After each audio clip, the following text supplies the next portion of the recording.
It got a little hairy there for a second, but I think the Mets might be getting back on track. They're stringing hits together, the pitchers are holding it down, and I'm just hoping and praying that this awful stretch has come to a close. Hello and welcome back to the Mets West podcast. My name is Eric Ames, and I am an optimist. That's right, I'm feeling optimistic after this 4-game split series with the Braves.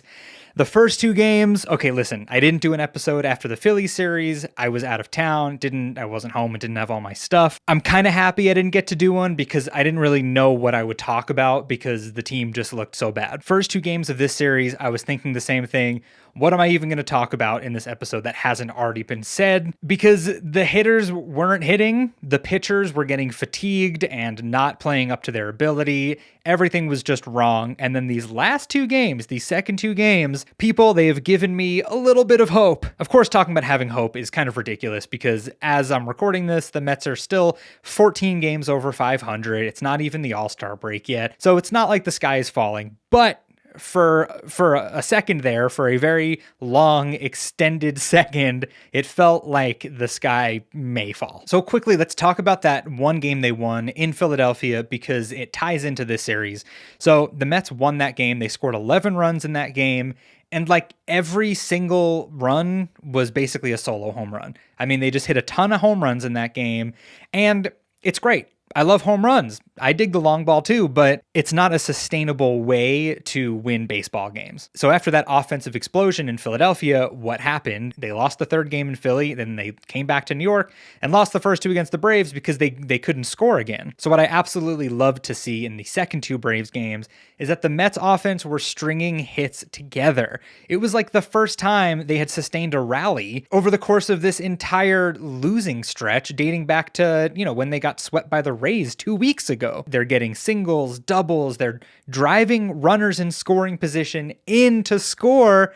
That gives me hope because that is what consistently good offenses do in Major League Baseball. Like I said in the last episode I was concerned with Francisco Lindor's toe. I was worried that it just kept lingering and he had like an 0 for 16 stretch at some point. It just looked bad. And what I said was the Mets go as Francisco Lindor goes. So he was playing, but he wasn't producing and the whole team was struggling. Throughout this series, he started hitting the ball much harder. And in the last 2 games, he started getting some hits to fall finally. All that to say, I hope Francisco Lindor is starting to finally feel better, which will allow him to start playing better again because he opted not to go on the injured list because the man refuses to not play, which I respect. The bullpen held it down in these final 2 games.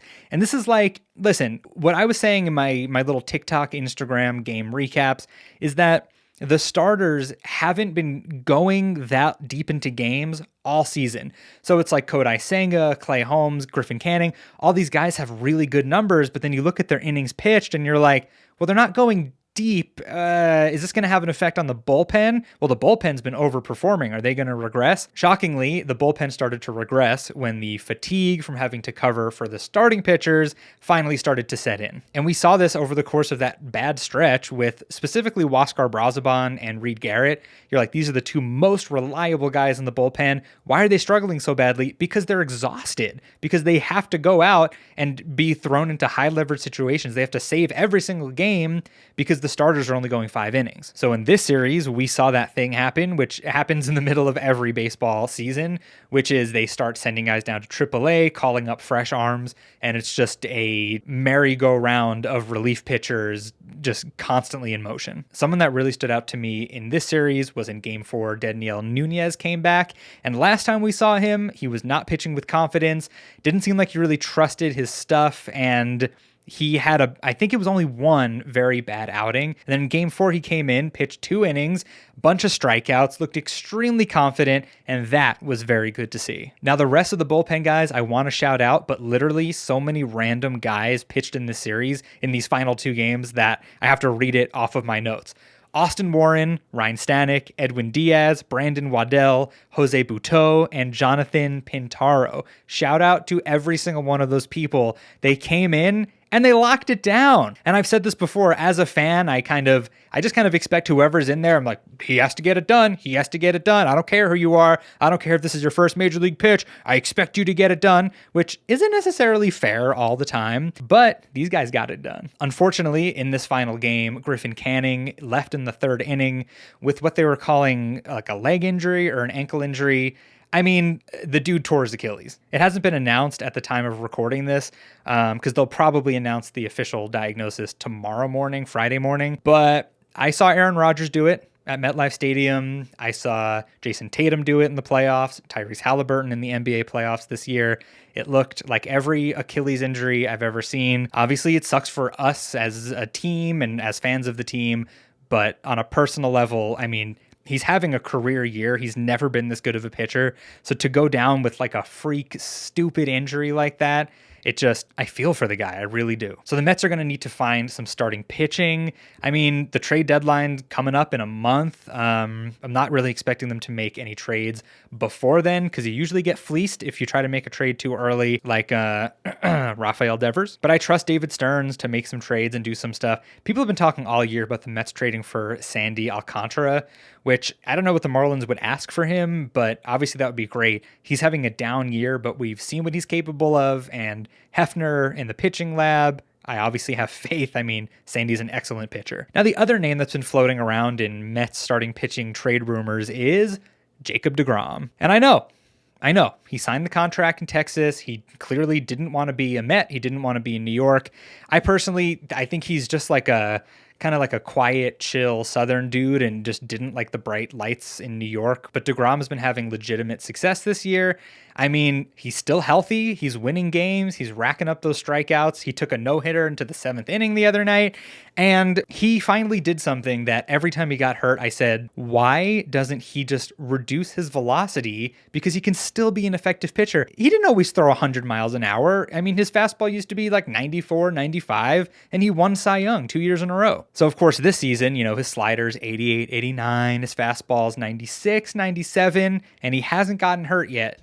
I mean, I was watching highlights of him the other night, and he got a bunch of strikeouts on a changeup, which he did not throw that changeup as a New York Met really ever. I mean, maybe in the earlier seasons, but by the end of his tenure here, he was just like a fastball slider guy, sometimes changeup. Very, very rarely he would throw that curveball. So can the Mets trade for Jacob deGrom? I don't know. It really depends on what the Rangers situation is at the end of July when the trade deadline is. If they're really floundering, they might try to get rid of that contract, which Steve Cohen will just throw the money around, I guess.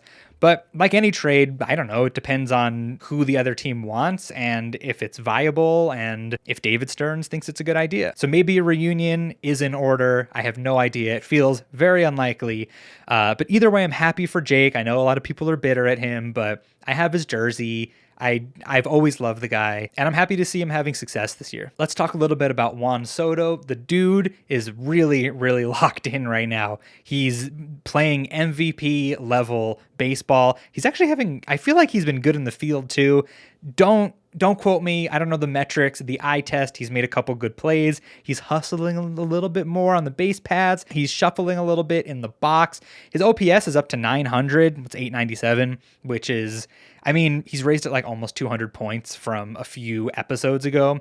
So he's just on a tear, and I'm happy. He seems happy, and, we need it. Now, something that's really interesting about Juan Soto to me is that obviously I've watched him play for other teams, but when a player's on your team, you see them every single night. And I'm like, I feel like the umpires are expanding the strike zone for Juan Soto. Like, I feel like there are a lot of balls that are getting called strikes. Now, Juan Soto has a notoriously incredible eye in the batter's box, and I feel like that kind of rubs umpires the wrong way. Like, I feel like umpires know, oh, Soto's he's gonna be very passive. He's gonna take because he thinks he knows everything. So like, you know what? I'm going to expand the strike zone. You think that's a ball? Nah, that's actually a strike. And I mean, we know how umpires are. They're kind of like, oh, it's all about me all the time. So I wouldn't be surprised if a lot of umpires kind of had this chip on their shoulder when Juan Soto's batting. So I did a little bit of research. I'm wondering, did he get this huge contract and now the umpires are like really expanding the zone on him? But that's not what's happening. So far this year, there have been 30 pitches outside of the strike zone, like the box they put on the screen, the game day zone.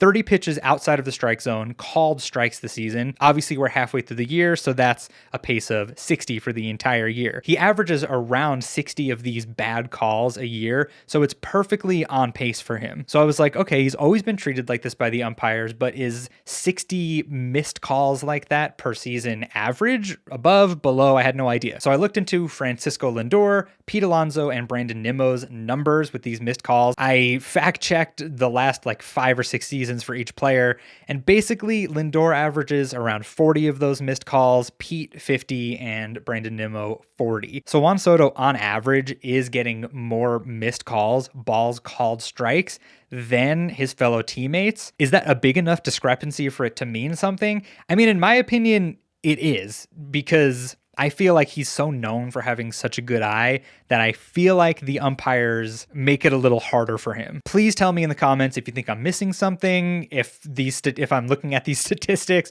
incorrectly for whatever reason, but to me, it looks like he averages more missed calls than other players in the league. Why is that? Jeff McNeil is starting to look a little bit more like the Jeff McNeil of years past. So what we've seen from Jeff McNeil over the last few seasons is a lot of outs, a lot of strikeouts, not getting hits, not spraying the ball all over the field like he used to, and he's just getting out more than he used to. His average used to be, when he won the batting title, it was 326.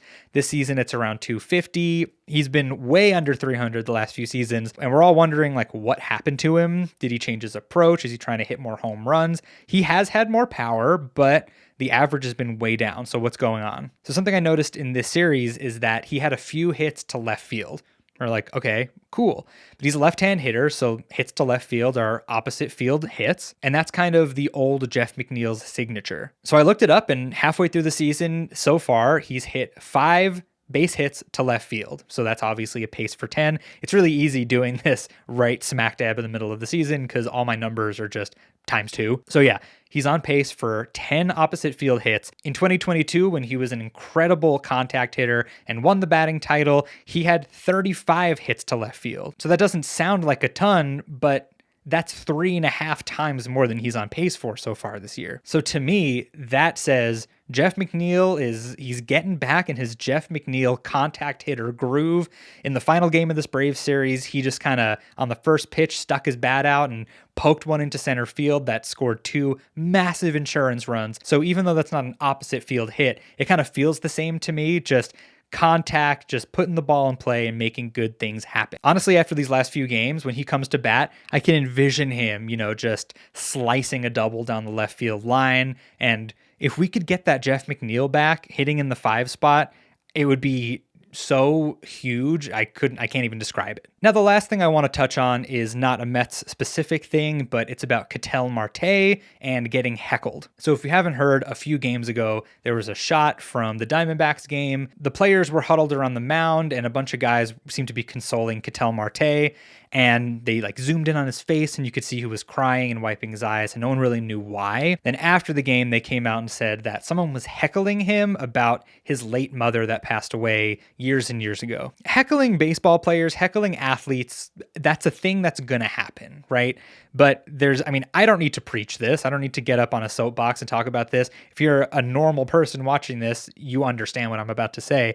But there are lines you don't cross, and it just makes me think that this person was probably betting on Ketel Marte. Ketel Marte screwed up his parlay and he lost it and said some awful things. Can't we just go back to heckling people in a funny way? So that was absolutely awful. I hated hearing that. I hope Ketel Marte is doing okay after that. I mean, these people are human. These ball players they're people. They're not just sports robots that go out there and don't have feelings. Listen, I want to talk about a heckling story I have. I feel like there's a fun, lighthearted way to do it where you're not offending anyone. When I was a teenager, my dad and I were at Citi Field. The Mets were playing the Nationals. We were sitting out in left field, maybe in the first row of the outfield stands. And Jason Worth was playing left field for the Nationals at that time. Kind of on and off all game, I was chanting, "Jason Worthless."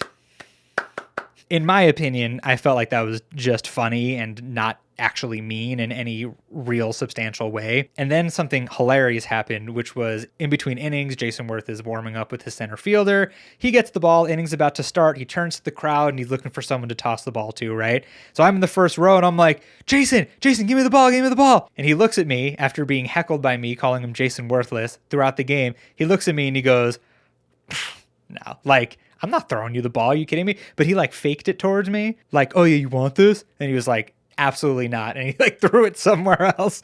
And I was kind of just like, you know what? I deserved that. So anyway, I wanted to wrap up the awful heckling story with a funny one of my own. People, that's how you heckle someone. We're all just people. Just be normal. Oh my God, is that too much to ask? Mets have a 3-game series coming up with the Pirates in Pittsburgh. The Pirates are dreadfully bad, so hopefully we can ride this momentum. Hopefully the pitching can keep it going a little, not be too fatigued. Hopefully the offense can keep stringing hits and runs and rallies together, and we'll see how it goes. I'll see you in the next episode of the Mets West podcast. For now, you can follow me on TikTok, Instagram. I post recaps after every game where I'm either very happy or very upset. So until next time, take care and let's go Mets.